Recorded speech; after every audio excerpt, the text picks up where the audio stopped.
الله الرحمن الرحيم. السلام عليكم ورحمة الله وبركاته.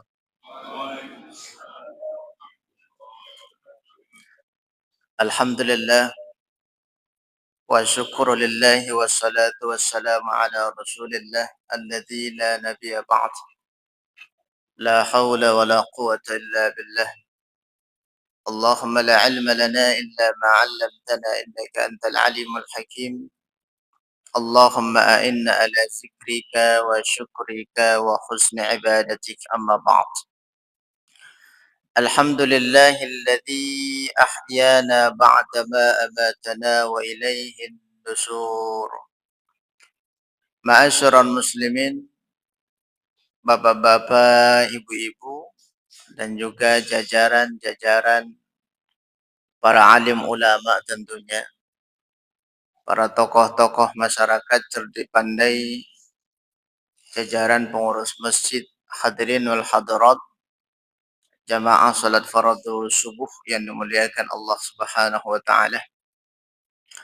Alhamdulillah, kembali kita memperbaharui daripada rasa kesyukuran kita kepada Allah, yang mana pada pagi hari yang berkah ini Allah masih memberikan kita jatah hidup.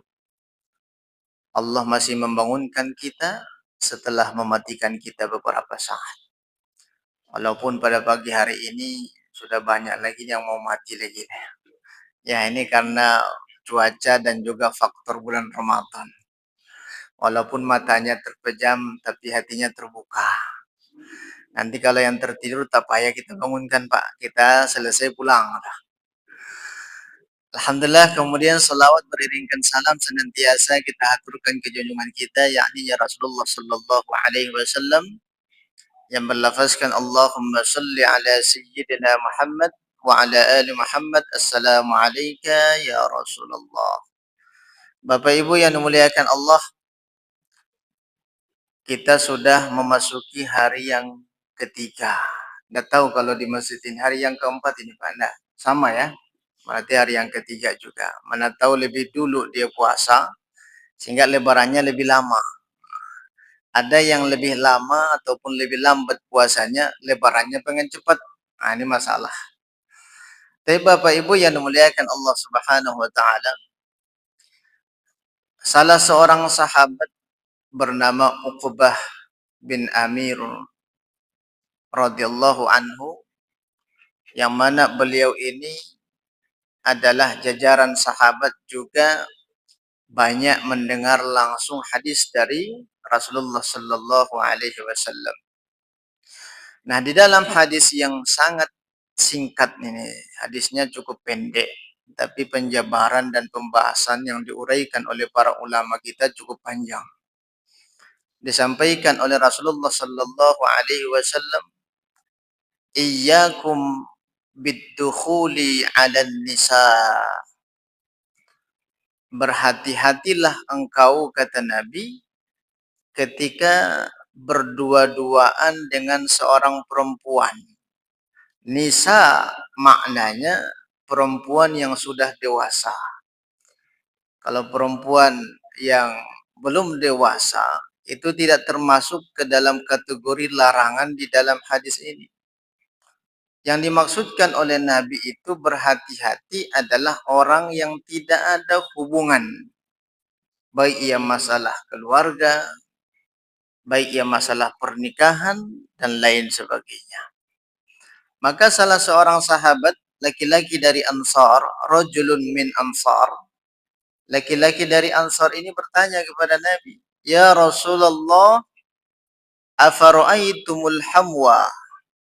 Bagaimana pandangan engkau, wahai Rasulullah, dengan perempuan yang mana beliau itu adalah iparku sendiri, adik daripada istriku? Kata salah seorang sahabat dari kabilah Ansar. Maka apa kata Rasulullah sallallahu alaihi wasallam? Innal hamwa al-maut. Sesungguhnya ipar itu adalah kematian. Jadi bukan berarti ipar di sini ya harus dibunuh, tidak. Maksudnya kematian itu berhati-hati betul lah. Karena ipar ini termasuk keluarga, tapi ada batasan-batasan yang harus kita perhatikan, Pak. Ketika menjelang masuk bulan Ramadan itu semangat luar biasa. Sholat 5 waktu, sholat tarawihnya itu full. Terkadang pengurus masjid itu berpikir kalau hari pertama, Pak, ini kayaknya habis lebaran kita harus besarkan lagi nih masjid. Tidak muat. Ini hari pertama. Karena ada 3 jamaah yang bergabung di situ. Ada 3 pemain. Pemain cadangan, pemain pemula, pemain inti. Gabung semua di situ. Berlalu sudah 10 hari Ramadan itu, pemain cadangan ini sudah mulai mundur dia. Safnya teratur, entah pindah kemana itu Allah a'lam. 10 hari setelah itu pemulanya hilang. Sisanya adalah pemain-pemain inti. Tapi kalau di masjid kita ini, Pak, nampaknya muka-mukanya muka-muka pemain inti semua nih, ya. Nggak tahu apakah ada pemain cadangan ini. Ustaz Ali pemain cadangan enggak? Pemain inti juga. Pemain inti itu bertahan sampai akhir daripada bulan Ramadan. Maka itu salah satu yang harus kita doakan ketika makan sahur. Pengaruh makan sahur itu ya secara zahirnya dapat memberikan kekuatan. Pada hakikatnya yang memberikan kekuatan itu adalah Allah. Apapun bentuk konsumsi yang kita makan ataupun makanan yang kita konsumsi ketika waktu sahur, doakan ya Allah. Jadikanlah kekuatan terhadap apa yang aku makan pada waktu sahur ini. Sehingga kita bisa beraktivitas sebagaimana biasa. Ini terkadang karena faktor puasa, libur semua. Libur bekerja, libur ini, libur itu. Itu lemah atau ya. Nah, kalau dulu di zaman para sahabat, para nabi, kebanyakan perang itu terjadi pada bulan puasa. Berarti tidak jadi alasan kita untuk mencari nafkah. Bapak Ibu yang dimuliakan Allah Subhanahu wa taala, berbondong-bondong, terkadang nggak tahu siapa yang ia bonceng, istrinya atau istri tetangga. Ini bahaya, Pak. Terkadang karena satu jalur, satu arah, satu gang, sekalianlah nebeng kata dia. Awalnya yang ia pegang besi belakang tuh. Ujung-ujungnya, waliyahzubillah. Ini perlu diperhatikan betul. Siapa termasuk kategori keluarga dekat kita, siapa yang tidak. Keluarga dekat yang dimaksudkan di dalam hadis ini adalah masih ada hubungan pertalian saudara. Maka di dalam Islam itu Bapak Ibu, ada namanya mahram, ada namanya ajnabi. Nah, ini perlu kita pahami betul. Mahram dengan muhrim itu 2 istilah yang berbeda. Muhrim itu seseorang yang sedang menunaikan ibadah haji ataupun ibadah umroh, kemudian dia sampai ke batas ataupun miqat, batas keluar daripada haram, kemudian dia memakai kain ihram, namanya muhrim. Muhriman dia, berarti muhrim itu artinya sedang melaksanakan ihram, sedang melaksanakan ibadah haji, begitu juga dengan ibadah umrah. Tapi yang sering kita pakai istilah mahram atau muhrim, Pak. Istilah muhrim ini keliru sih sebenarnya dari segi makna. Muhrim itu orang yang sedang berihram. Mahram adalah orang yang apabila bersentuhan dengan mereka tidak membatalkan wudu dan tidak boleh kita menikah dengan mereka. Nah boleh itu. Kalau terjadi pernikahan ternyata sudah ketemu silsilah keluarganya, mereka ini adalah mahram, itu bukan mubah untuk bercerai, tapi wajib hukumnya diceraikan itu. Wajib. Itu pentingnya silsilah. Pentingnya kita memahami mana yang dinamakan dengan mahram, mana yang dinamakan dengan ajnabi. Nah, mahram ini terbagi 2. Ada namanya mahram muaqqat, ada namanya mahram mu'abbad. Mahram muaqqat itu hanya waktu tertentu saja dia ini adalah mahram kita. Kalau mu'abbad selama-lamanya mereka itu adalah mahram kita. Tapi kalau ada istilah mahram muaqqat itu ketentuannya adalah tidak boleh kita menikah dengan dia, itu saja. Tapi kalau bersentuhan, ya tetap membatalkan wudhu. Terkadang kita mau sholat tarawih, bersentuhan dengan dia, lawan jenis yang sudah dewasa, kita tidak sadar bahwasanya wudhunya sudah batal. Karena sudah bersentuhan, Pak. Begitu juga dengan sholat Idul Fitri. Sebelum sholat Idul Fitri, budaya kita di Indonesia, keluarga dekat kumpul dulu, bersalam-salaman dulu. Setelah itu berangkat sholat. Dia tidak menyadari bahwasanya wudhunya sudah batal. Apa sebab? Karena dia sudah bersentuhan dengan seseorang yang bukan mahram baginya. Nah, mahram muakkad ini ketika mereka itu bagian daripada mahram kita, tidak boleh kita menikah dengan dia, tapi kalau bersentuhan batal. Ini perbedaan muakkad dengan mu'abbad.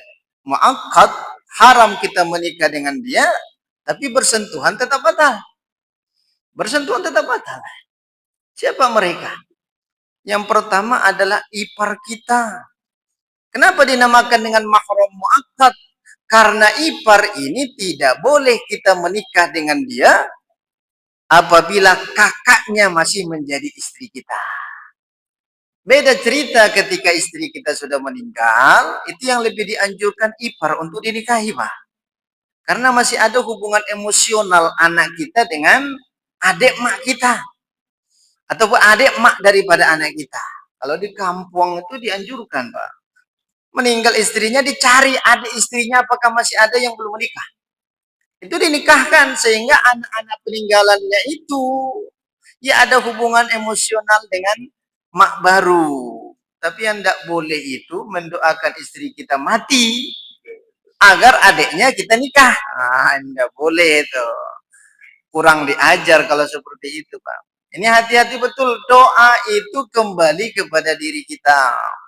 Karena ada khusus malaikat itu ditugaskan oleh Allah hanya mengucapkan doa terhadap seseorang yang berdoa kepada Allah. Apapun bentuk dan jenis doanya. Kalau kita berdoa yang buruk, maka malaikat itu engkau yang seperti itu. Kalau kita mendoakan yang baik, engkau yang seperti itu. Contoh tetangga kita mungkin kita kesal, geram kepada tetangga kita. Ya Allah, ini tetangga nak balik kampung di. Nak balik kampung tuh.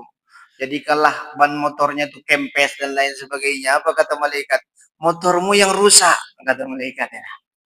Ya Allah, celakakanlah ia. Engkau yang celaka, kata malaikat. Itu khusus ada malaikat seperti itu. Maka tidak boleh mendoakan seseorang yang buruk. Mana kira-kira yang lebih diistijabah oleh Allah, doa kita atau doa malaikat? Ya doa malaikat. Malaikat itu ketika ditugaskan oleh Allah, ya mereka patuh. Tidak ada mikir-mikir. Kalau manusia ketika diperintahkan, patuh terkadang mikir-mikir, Pak. Apa yang diperintahkan oleh Allah sebuah ibadah dilakukan oleh malaikat. Tapi kalau manusia itu ketika dibandingkan permintaan dan ibadahnya, kira-kira mana yang lebih banyak, Pak? Permintaannya atau doanya? Permintaannya atau ibadahnya? Ada seseorang ketika dia sholat sendiri, sholat zuhur, 3 menit putus, Pak, sholat zuhur itu. Tapi ketika berdoa hampir setengah jam. Bingung malaikat, ini ibadahnya pas-pasan, tapi doanya banyak betul. Enggak seimbang antara ibadah dengan doa dan permintaan kepada Allah. Maka hukum yang pertama, jangan sekali-kali mendoakan seseorang yang buruk. Walaka misluh, kata malaikat, engkau yang seperti itu. Engkau yang seperti itu. Nah, kalau kita doakan yang baik, engkau yang seperti itu, kata malaikat juga. Berarti yang pertama, ipar itu adalah mahram muakkad namanya. Bersentuhan dengan mereka batal. Ya, bersentuhan dengan mereka batal. Tapi mereka ini juga tidak boleh kita nikahi selama kakak kandungnya masih menjadi istri kita. Larangannya di dalam Al-Quran, anta jama'u bainal ukhtaini illa ma qad salaf, kata Allah. Menggabungkan dua saudara kecuali ya waktu-waktu sebelumnya diutus Nabi sebagai Rasul. Di zaman-zaman jahiliyah. Zaman jahiliyah biasa, Pak. Kakaknya dinikahi, adiknya juga dinikahi. Terkadang ada orang yang salah sasaran tembakannya dia itu adalah adiknya, dapat kakaknya. Sudah dapat kakaknya, pengen adiknya pula. Ini bahaya.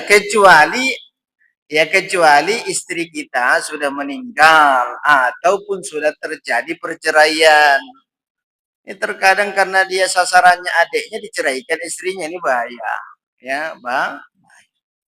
Tapi Bapak Ibu yang memuliakan Allah Subhanahu wa taala. Nah, istri tetangga itu juga namanya mahram muakkad. Bukan mahram secara hakikat ya. Mahram muakkad itu haram kita nikahi. Bersentuhan batal. Seorang janda yang belum habis masa iddahnya juga mahram muakkad. Ya, selesaikan dulu masa iddahnya. Ya, kalau dia iddahnya suaminya meninggal dunia arba'ata ashuri wa asara, 4 bulan 10 hari. Sabar menunggu itu. 4 bulan 10 hari. Nah, kalau sudah ada sasarannya ternyata masih statusnya masih masa iddah, ya sabar. Pas habis masa iddahnya ternyata sudah ada yang lebih dahulu tuh. Maka berarti kurang cepat ini orang. Tapi Bapak Ibu yang dimuliakan Allah, berarti seluruh orang yang haram untuk kita nikahi, baik ya karena mungkin dia itu adalah ipar kita, ataupun seseorang yang sudah diceraikan oleh suaminya, tapi masih statusnya masa iddah. Itu namanya mahram muakkad. Yang kedua, ini yang lebih terpenting, mahram mu'abbad. Mahram selama-lamanya tidak boleh kita nikahi dan bersentuhan tidak membatalkan wudu. Ini penting, siapa kira-kira mereka itu? Terkadang kita lebih mengedepankan hukum adat dibandingkan hukum syariat. Bapak Ibu yang memuliakan Allah Subhanahu wa taala, kalau kita lihat di dalam surat An-Nisa. Dalam surat An-Nisa itu dijelaskan mahram mu'abbad itu ada 7 golongan. Yang pertama disebutkan oleh Allah Subhanahu wa taala, "Hurrimat 'alaikum ummahatukum wa banatukum wa akhwatukum wa ammatukum wa khalatukum wa banatul akhi wa banatul ukhti."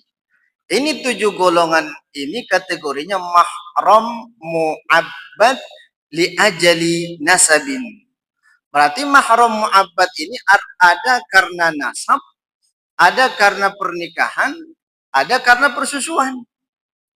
3 bagian ini mahram mu'abbad ini. Bersentuhan tidak batal wudu, ketika menikah dengan mereka wajib diceraikan. Kalau sudah terjadi perceraian itu wajib dipisahkan. Kalau belum menikah itu haram menikah itu, karena mereka itu adalah saudara. Nah, siapa mereka yang 7 golongan? Ini mahram karena nasab. Yang pertama disebutkan oleh Allah ummahatukum, mak kalian. Ini kan ditujukan kepada laki-laki ini. Tapi kalau perempuan, ayah kalian, kebalikan. Mak kalian itu adalah mahram selama-lamanya. Walaupun mahram, tapi ada batasan-batasan yang diperbolehkan untuk terlihat oleh kita di bagian daripada tubuh mak kita. Kecuali dalam kondisi sakit, kita merawat dan lain sebagainya. Ini darurah, beda pembahasan. Beda pembahasan. Maka disampaikan oleh Nabi, ketika engkau memasuki rumahmu ataupun rumah daripada saudaramu, absus salamu ilaihim. Ucapkan salam kepadanya. Maka sahabat ini bertanya, "Ya Rasulullah, apakah tetap aku dianjurkan mengucapkan salam ketika memasuki rumah daripada makku?" Kata sahabat ini. Maka apa kata Rasulullah? Salam itu adalah perumpamaan permohonan izin untuk memasuki rumah. Salah satunya. Terus apakah harus minta izin ketika memasuki rumah daripada orang tuaku?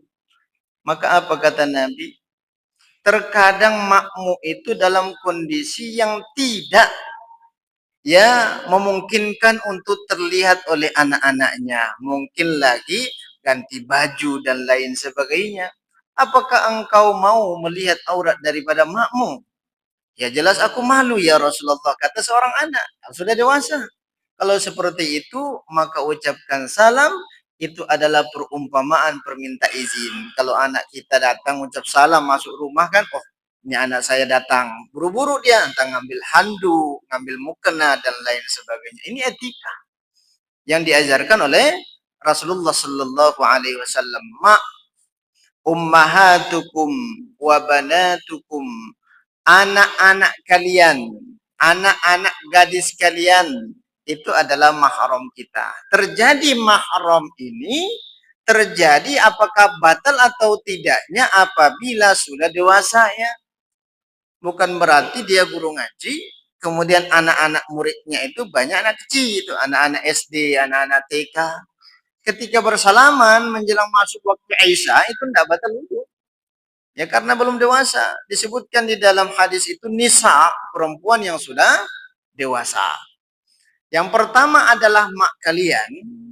Yang kedua adalah anak-anak gadis kalian. Itu mahram kita. Terkadang ada, ini cerita nih daerah Pekanbaru sana. Anak gadis, ini baru balik dari pesantren. Nah pesantren mana itu wallahu a'lam. Balik dia, ini mungkin salah dengar ini anak. Balik dia berwudu nak berangkat sholat. Ketika nak disalam oleh ayahnya, apa kata dia? Jangan ya, saya sedang berwudu, kata dia. Itu kan anak kandung. Itu anak kandung dia. Dari mana pula membatalkan wudu? Tidak akan batal wudunya. Tidak akan batal wudunya. Berarti mak. Yang kedua adalah anak gadis kita. Dan yang ketiga akhwatukum, saudara-saudara kalian. Kita punya kakak, Pak. Kakak kandung. Ya ibu punya abang, ibu punya adik. Ini adalah mahram kita walaupun mereka berstatus sebagai istri orang. Bukan kita pandang istrinya, sebelum jadi istri orang pun dia ini sudah jadi kakak kandung kita. Tidak ada masalah. Itu adalah mahram kita. Tidak boleh kita nikahi. Sama ada ia menjadi istri orang, sama ada ia sudah diceraikan, sama ada ia habis masa iddah. Tetap statusnya adalah mahram karena nasab. Mahram karena nasab. Yang keempat adalah ammatukum, adik daripada ayah kita. Dipanggil bibi lah. Kalau daerah Sumbar sana dipanggil ete kalau nggak salah. Adik daripada ayah kandung kita. Adiknya atau kakaknya. Berarti keturunannya dari silsilah ayah. Wa khalatukum, kakak daripada mak kalian. Adik daripada mak kalian. Ini namanya khalah. Ammah dengan khalah. Berarti 5. Ibu, anak, saudara, adik daripada ayah kita, adik daripada mak kita. 5. Kemudian mana yang 2 lagi? Yang pertama adalah anak daripada saudara-saudara kalian dari pihak laki-laki. Kita punya abang. Abang ini sudah menikah. Dia punya anak gadis. Panggilannya adalah keponakan. Itu keponakan itu mahram kita. Nak minta jajan, nak minta THR, kita kasih dicium tangan, tidak akan batal wudu. Karena itu adalah anak kandung dari abang kita. Yang terakhir siapa? Anak kandung daripada kakak kita. Kakak kita sudah menikah, dia punya anak gadis. Kakak kita sudah menikah, dia punya anak lanang. Bersentuhan dengan ibu. Sementara ibunya itu adalah saudara kandung daripada ibu. Atau ayahnya itu saudara kandung daripada ibu adalah mahram kita. 7. Ibu, anak, saudara, bibi dari pihak ayah, bibi dari pihak ibu, anak saudara, dan anak saudari kita.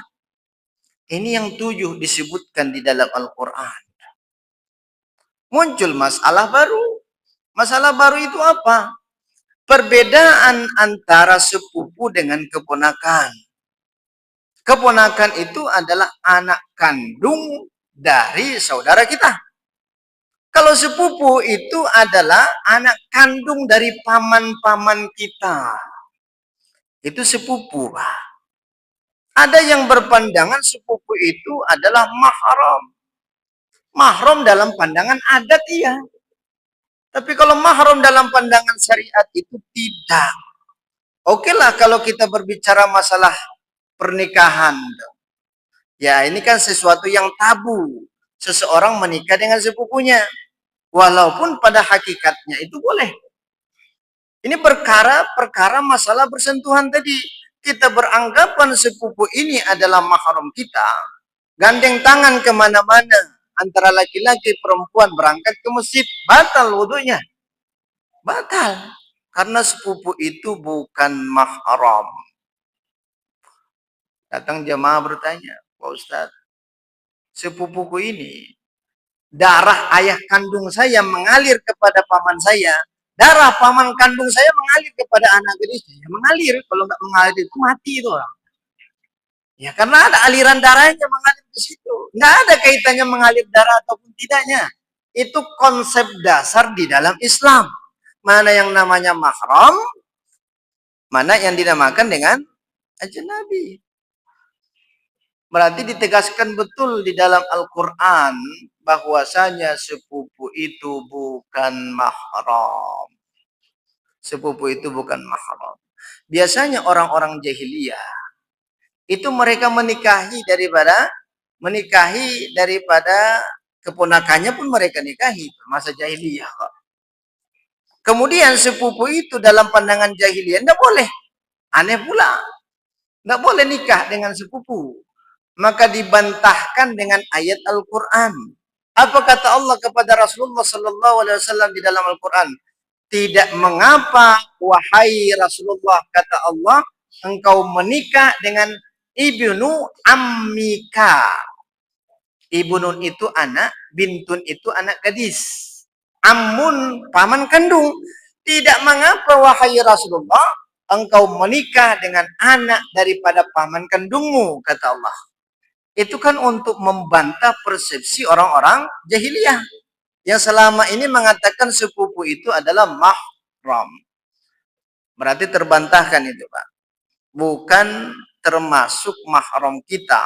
Bersentuhan dengan mereka batal wudu, ketika sudah menikah mereka sah dalam pernikahannya di dalam pandangan syariat. Salah satu putri daripada Rasulullah Sallallahu Alaihi Wasallam bernama Fatimah Zahra. Fatimah ini anak kandung Nabi, anak gadis ini. Tapi dinikahkan oleh Nabi dengan siapa? Dengan Ali ibnu Abu Talib. Ali ayahnya Abu Talib. Abu Talib ini saudara kandung daripada ayah Rasulullah. Berarti kan Fatimah itu omnya lah, Ali ibnu Abu Talib itu omnya. Tapi dinikahkan oleh Rasulullah Sallallahu Alaihi Wasallam, membantahkan kebiasaan adat daripada orang-orang jahiliyah. Tapi kalau di kampung ini masalah besar, Pak. Muncul fitnah. Dalam Islam itu kalau darurahnya lebih besar, tinggalkan. Kalau darurahnya lebih besar, tinggalkan itu daripada maslahat. Maslahat cuma sedikit. Kalau di daerah Sumatera Utara juga seperti itu. Jangan Bapak coba-coba nak menikah dengan sepupu. Itu siap-siap saja diusir dari perkampungan itu. Apa kata tokoh-tokoh adat, apa kata maknya, macam tak ada lah anak gadis lain yang kau nikahi itu. Sepupu pula lah kau nikahi gitu. Tapi ketika terjadi pernikahan, sah itu. Sah. Karena sepupu itu bukan mahram. Sepupu itu bukan mahram. Karena mereka termasuk kategori ajnabi. Inilah yang harus kita pahami, Pak. Seperti yang kita sebutkan tadi, oke lah kalau kita tidak membahas tentang pernikahan. Tapi ketika bersentuhan ini, kalau lebaran, adat kita kan ngumpul semua. Salam-salaman. Terkadang kalau keluarga dekat itu sebelum sholat Idul Fitri. Salam-salaman, tidak tahu dia dan tidak menyadari bahwasanya wudhunya sudah batal. Ada orang yang membatalkan wudhu bersentuhan, ada yang tidak. Kalaupun tetap terpaksa bersentuhan ataupun batal wudhunya, sudah wudhu pada. Tapi terkadang ada yang mengulurkan serbannya untuk bersalam-salaman. Muncul lagi fitnah. Ini terjadi juga nih di kampung. Mungkin ya saudara kita ini semangatnya menuntut ilmu, dia baru paham tentang itu. Tidak boleh bersentuhan. Maka ketika bersalaman diambil serbannya, ditutup tangannya, dilihatin semua orang. Aduh, macam najis sajalah tanganku katanya. Kata yang hendak bersalaman dengan dia. Ini kan penjagaannya luar biasa. Tapi kalau kita lihat nanti siapa yang boleh kita sentuh tidak berkaitan dengan membatalkan wudhu, ini beda cerita lagi. Pada hakikatnya memang ada orang yang tidak boleh. Tapi ketika ditimbang dalam kaidah fikih lebih besar muncul darurahnya, mudaratnya, hilangkan itu. Ya kita lebih memandang maslahat yang lebih banyak seperti apa. Tapi Bapak Ibu yang dimuliakan Allah Subhanahu wa taala, ini adalah mahram karena nasab.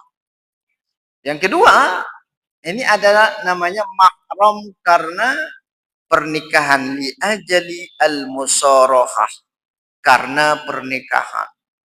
Orang yang ketiga nanti mahram karena persusuan. Ini ada kaitannya dengan anak angkat dan lain sebagainya. Nah, yang kedua ini terakhir. Mahram karena pernikahan. Yang qasimu ala arba'ati aqsam. Ada 4 orang. Karena pernikahan kita menikah dengan istri, ibu menikah dengan suami. Ada 4 orang ini yang menjadi mahram kita. Karena pernikahan tadi. Ketika selesai pernikahan, selesai masalah. Siapa yang 4 orang ini? Yang pertama adalah mertua kalian, kata Nabi, mertua. Kita menikah dengan istri kita. Istri ini masih punya mak. Mak ini adalah mahram kita. Sama ada anaknya masih istri kita atau sudah meninggal dunia. Berarti mertua ini selama-lamanya menjadi mahram kita sampai ke atas. Selama-lamanya. Ini adalah mertua. Ibu punya suami, ayah suami ini mertua kita, mahram itu. Tidak batal wudhu. Mertua.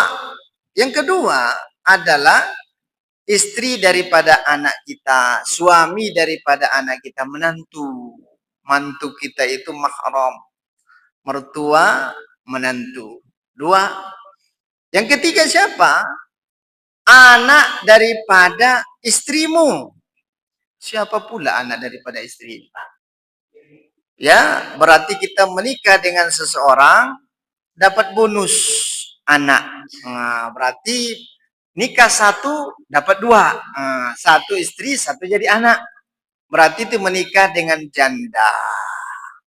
Ini sering kita sampaikan. Kalau ada orang-orang tua kita anak menikah lagi, cari janda yang anak lebih banyak. Potensi pahalanya lebih besar. Sekali.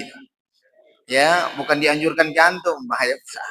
Gak bisa masuk rumah nanti. Nah, ya, berarti kalau nak menikah mungkin istri bapak sudah meninggal, nak menikah lagi biar ada teman ke masjid. Cari janda yang beranak banyak. Jangan cari anak gadis. Cari janda. Berarti anak daripada istri kita ini, anak daripada janda ini adalah menjadi mahram kita karena maknya sudah menjadi istri kita. Tapi ingat, istri dalam artian sudah terjadi pernikahan, sudah terjadi dukhul. Apa itu dukhul? Dukhul itu masuk. Nah, berarti sudah berlangsung hubungan suami istri. Itu namanya dukhul. Ada juga orang yang menikah baru 1 malam cerai. Berarti kan ada sesuatu yang mengganjal itu. Kok bisa langsung cerai? Mungkin nggak gadis lagi yang ia nikahi itu. Ini bahaya. Nah, kalau dia belum terjadi hubungan suami istri, kemudian ia nikahi, ia ceraikan istrinya, anaknya menjadi ajnabi. Bukan mahram, menjadi ajnabi. Karena maknya belum terjadi hubungan suami istri. Tapi Bapak Ibu yang dimuliakan Allah Subhanahu wa taala, yang pertama adalah mertua, yang kedua adalah menantu, yang ketiga adalah anak daripada istri kita, yang keempat adalah istri daripada ayah kita. Kita sudah punya anak laki-laki nih, ya. Nah, kemudian apa namanya? Istri daripada ayah kita itu mak tiri. Berarti kita dengan mak tiri itu adalah mahram. Mahram, kebalikan daripada yang tadi. Nah, anak istri janda yang kita nikah itu, dia punya anak gadis. Kita sudah punya anak lanang. Anak kita dengan anak daripada istri kita itu bukan mahram itu. Ayahnya beda. Ya, kita punya istri, dia banyak anak gadisnya. Kita sudah punya anak laki-laki. Nah, mereka sesama mereka itu bukan mahram. Hanya kita dengan anak istri kita dengan anak kita saja yang jadi mahram. Tapi anak dengan anak batal wuduknya. Batal itu wuduknya. Antara janda dengan duda menikah sama-sama punya anak. Lain jenis. Berbeda halnya sama-sama laki-laki. Tidak mungkin batal. Ini jeruk makan jeruk. Ulah lah. Laki-laki sama laki-laki nggak ada istilah mahram dengan ajnabi. Yang berlaku itu adalah lawan jenis. Tapi Bapak Ibu yang memuliakan Allah Subhanahu wa taala, ini pentingnya karena terjadi polemik tentang nasab, siapa yang jadi mahram kita, siapa yang menjadi ajnabi kita, biar jelas. Ini masih ada waktu kita ini Bapak Ibu, kurang lebih 10 menit lagi. Nah, di lain waktu mungkin kita lanjutkan. Ya, silakan. Yang lain, ya. Silakan. Ya, silakan. Pak Buya. Assalamualaikum warahmatullahi wabarakatuh. Kalau Anda kita anak suku, kalau kita sama suku, kita sama suku. Itu yang pertama. Yang kedua, Al-Baqarah menjelaskan dia sebelum wal-masyir. Mereka menanyakan katakanlah pada keduanya terdapat dosa besar. Pada keduanya terdapat dosa besar dan beberapa manfaat bagi manusia. Pertanyaan saya, beberapa manfaat bagi manusia itu yang mana? Apa atau jadinya? Sebab tidak terkata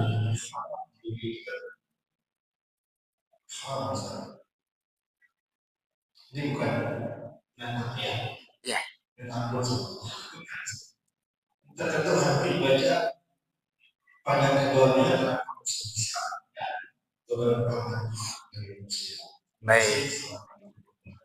Assalamualaikum warahmatullahi wabarakatuh. Silakan Pak Buya.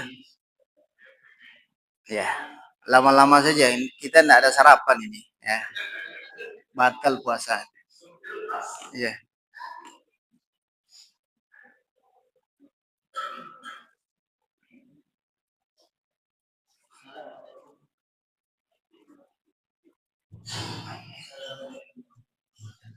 Waalaikumsalam warahmatullahi wabarakatuh.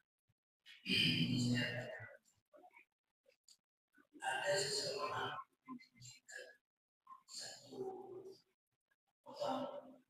kain putih ya. Jadi yang satu lagi setuju kemarin saya jadi lama-lama orang yang menitipkan ini tengok mana titipan dari kemarin tengok pada itu dah amanah agama yang kain ini ada tergunting ada betul timur coba kain itu sampai apa kita kain bersih tak ada tergunting tak bersih dan tak bersih itu bersih jadi yang menerima tadi saudara jatuh pasal salah itu ya, berarti masalahnya di mana?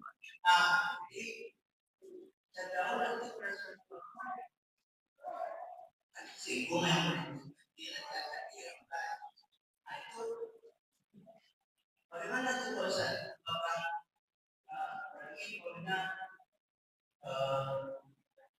Jangankan bulan puasa, di luar puasa ini tidak hatinya tak bisa bahkan besar-besar. Baik. Jadi bagaimana itu dosa yang ditunjukkan di jenazah yang terkait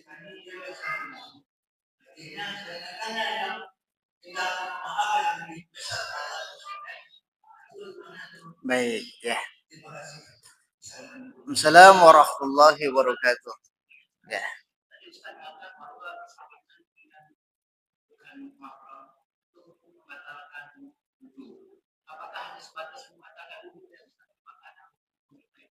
Baik.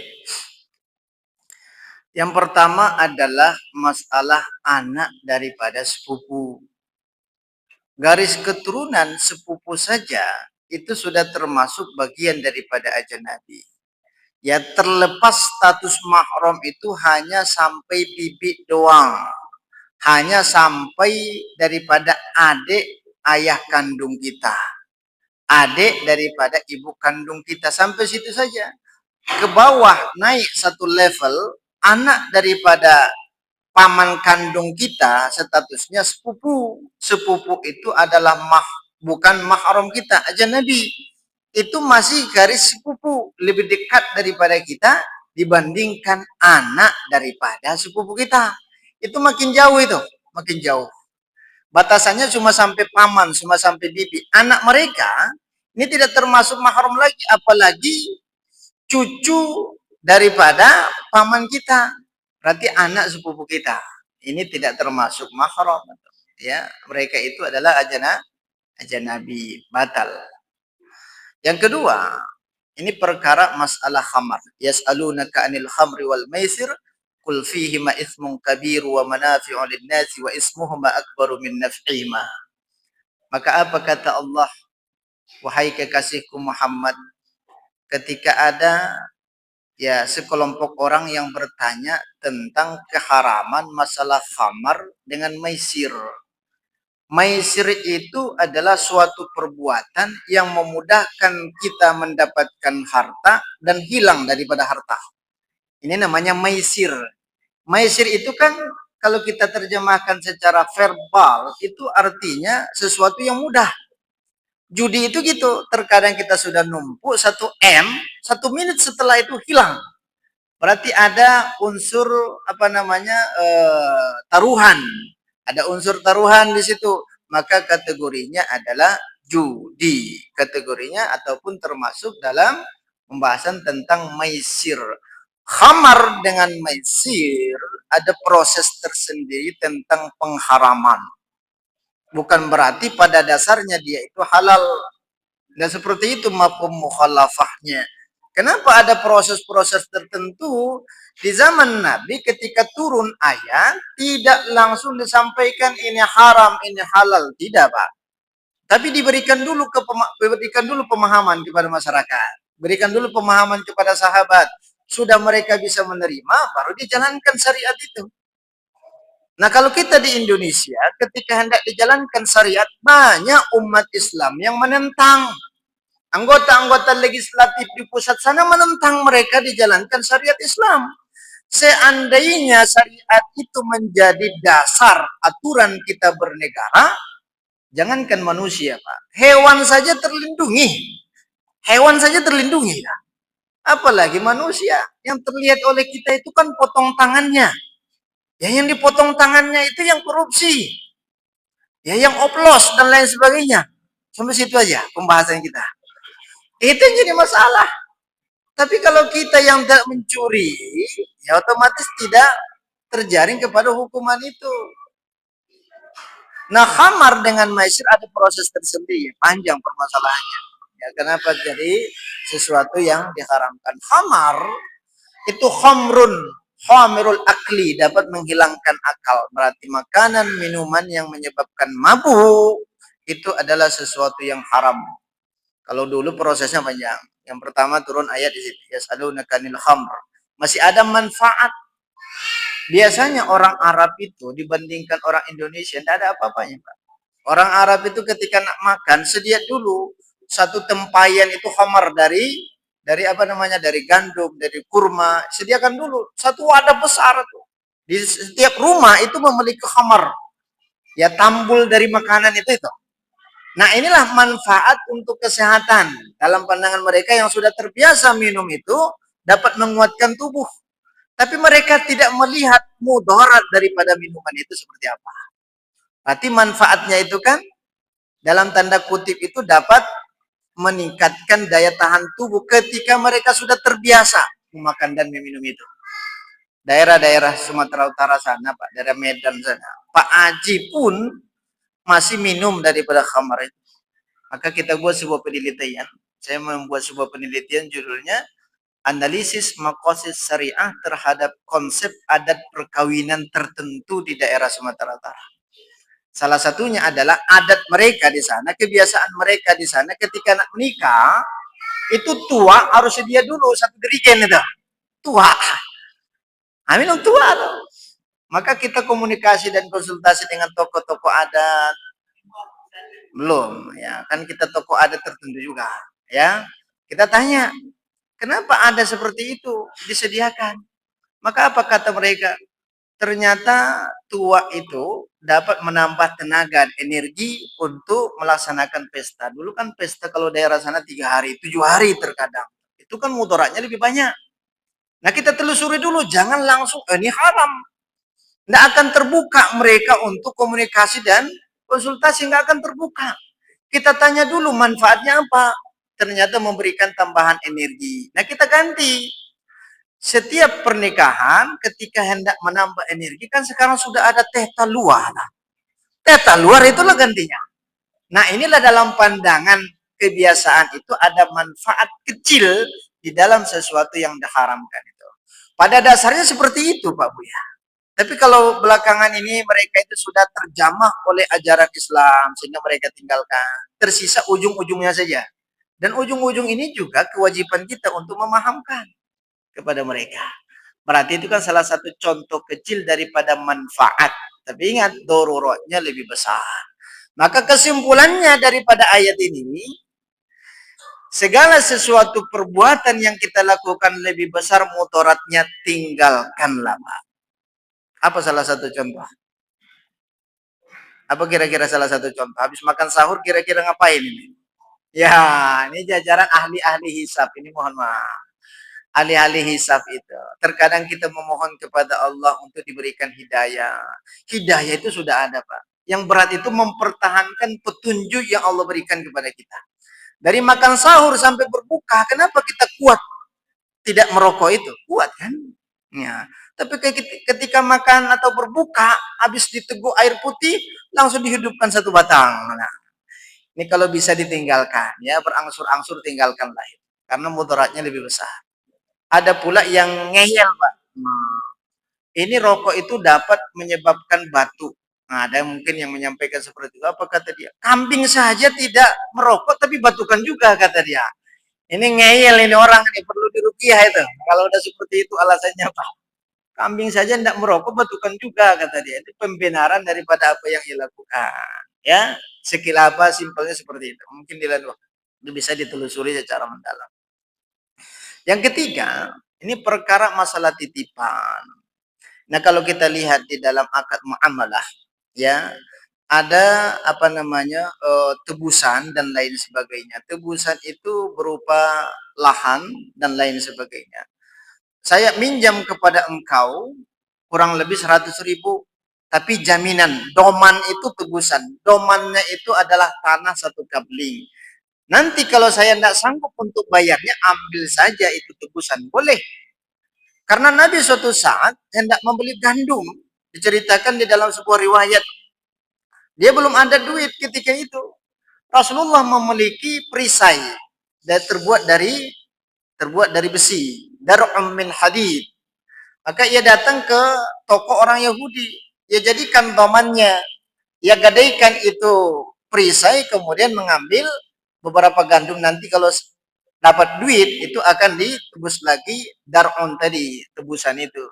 Nah, tebusan ini kan jaminan. Itu tidak boleh dikurangi, tidak boleh ditambahi. Inilah tergantung termasuk bagian daripada riba itu. Contoh tadi, yang satu kapling ini kita buat kiasan seperti itu. Tanah yang satu kapling ini kita tidak boleh mengambil manfaat dari situ. Tidak boleh. Karena itu hanya sebatas jaminan doang. Kecuali kita ambil manfaat daripada tanah itu untuk mengelola dan juga merawat daripada tanah itu. Contoh ada buahnya, kita ambil buahnya dijual untuk upah membersihkan. Kan seperti itu, menjaga dan merawat itu. Nah, titipan tadi berupa kain dan lain sebagainya, sudah kita terima titipan itu, yang namanya kain kan suatu saat lapuk dia. Kita simpan di lemari saja itu akan kotor dengan sendirinya. Kalau memang orang yang menitipkan tidak menerima seperti itu, ngapain dititipkan? Mendingan dia saja yang nyimpan. Kecuali Bapak yang memakai kain yang 1 meter itu dipakai kemana-mana, padahal itu adalah titipan, baru keliru, salah. Ini saya nitip 1 meter kain batik. Tahu-tahu Bapak itu sudah dijahitkannya jadi baju. Nah, kan saya titip itu. Titip amanah itu. Kita terima. Kalau kita terima berarti kita amanah yang menerima. Tapi jangan sampai kita ambil manfaat daripada situ, daripada titipan itu kecuali untuk merawatnya. Seperti itu. Berarti tidak boleh dipakai. Kalau hanya disimpan ternyata kotor dia, kemudian dia sakit hati, nih orang yang menitipkan itu yang salah. Bukan yang menerima titipan itu. Ya seperti itu Pak Buya. Berarti kalau Pak Buya yang menerima titipan itu tidak salah. Tapi kalau Pak Buya yang menitipkan barang itu, Pak Buya yang salah. Karena merepet. Hah? Ya.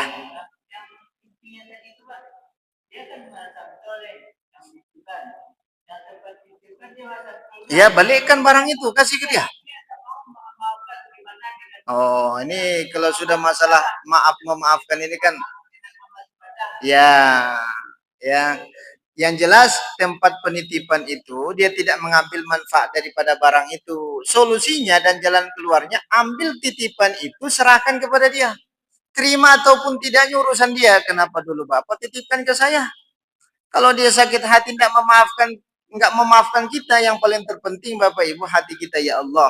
Aku tidak ada sakit hati dengan dia. Aku sudah memaafkan dia. Tapi dia yang belum memaafkan, itu urusan dia dengan Allah. Yang paling terpenting hati kita, Pak. Yo, ngapain pula mikirkan hati orang lain itu? Ya, kalau kita selalu memikirkan hati orang lain, bangkit nanti asam urat kita, Pak. Nah, tak payah dipikirkan orang lain. Nah, yang terakhir, ini kan bentar lagi masuk zuhur nih, beberapa jam lagi ya. Terakhir ini perkara masalah bersalaman tadi. Apakah hanya sebatas membatalkan wudhu ataupun tidak? Tidak sebatas itu. Ada pembahasan yang lain terkait daripada bersalam-salaman, bersentuhan antara seorang laki-laki yang sudah dewasa dengan perempuan yang sudah dewasa, yang mana mereka itu bukan bagian daripada mahramnya. Tekstual hadisnya itu, ketika bersalaman dengan seseorang, teksnya saja berbeda, hanya penjabaran para ulama ya. Ini perlu kita pahami. Teksnya berbunyi seperti ini. Ketika engkau bersalaman dengan seseorang yang bukan mahrammu, engkau lebih melilit dan lebih baik menusukkan benda tajam yang sudah dipanaskan, mohon maaf, dari jalur belakang sampai tembus kepada ubun-ubunnya. Lebih memilih itu daripada bersentuhan dengan seseorang yang bukan mahram. Itu teksnya. Tapi kan penjabaran ulama banyak. Ya banyak. Mungkin di lain waktu bisa kita ulas ya secara terperinci. Siapa saja yang dimaksudkan seperti itu, apakah ada adatul istisna, pengecualian terhadap orang yang bersentuhan dan lain sebagainya, apakah ada kaitannya bersentuhan dengan seseorang yang menimbulkan syahwat kita ataupun tidak, itu nanti akan diulas, karena berkaitan daripada ad-daruratu tubihul mahzurat, kata kaidah fikihnya seperti itu. Tapi Bapak Ibu yang dimuliakan Allah, karena ibu-ibu saja sudah berpulangan ini Pak, karena waktu suruhnya sudah masuk ya. Nah, jadi yang hadis tadi itu daripada kita bersalaman dengan perempuan itu lebih baik itu malah dengan ya. Ya itulah nanti yang bisa. Kalau dibahas itu nanti waktu kita nggak cukup. Ya. Ya sama dengan yang ditanyakan Bapak tadi ya. Baik, kita tutup dengan alhamdulillahirabbil alamin. Wassalamualaikum warahmatullahi wabarakatuh.